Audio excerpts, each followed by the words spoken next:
Je to jiný než všechny ostatní kapely. Volta Pola to není kapela, nebo jiný tělesa u nás. Kdybys mě směl ptal, jaký to je styl, že jo? Nebo jestli to je jazz rock, nebo folk rock, nebo, já nevím, nebo co to je, jo? Tak já nevím. Neceká vokál, prostě jako to nemá obdoby.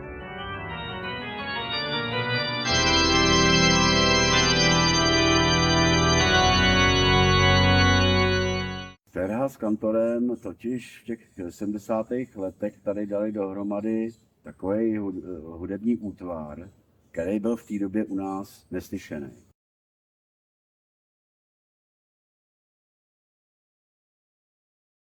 To se stane málo kdy, že lidské hlasy tak nádherně jdou k sobě, že je to prostě krásné. To nechci nějak patetizovat, ale Láďa a Jirka byli géniové. Myslím si, že celý úspěch, můžu-li to tak nazvat, CK Vokálu je o tom, jak k sobě šli a fungovali pero Ládi Kantora a to hudební pero Jirky Cerhy. Byla to kapela, která máme na to slovo, že je svojská, že prostě si jde vlastní cestou. Jsme nezmínili, že si vždycky vybral na nahrávky výborný muzikanty. To jo. To bylo hrozně důležitý, jo. Já jsem tehdy už pár let psal do melodie a natolik jsem se mu zamiloval, že jsem si vyprosil, abych o CK Vokálu mohl psát. Je to výsostně česká nebo češtinářská muzika. Láďa Kantor nechtěl lidi poučovat. On nerozlišoval text a poezii.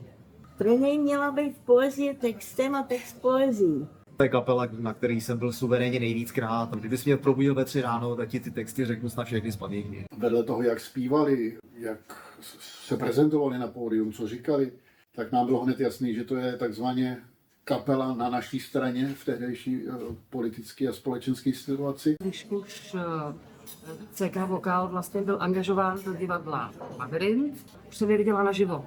A tam jsem omdlela a chtěla jsem být Helena Arnetová. Kantor psal dost složitý texty, ale důležitá byla ta spojitost s tou muzikou. A při té muzice člověk vlastně přijme daleko líp tu poezii než v té knize. CK Vokál a poezie, to už i jednotlivě nepředpokládá, že dojde k nějaký velký popularizaci. Musí se o to přemýšlet a to dá práci.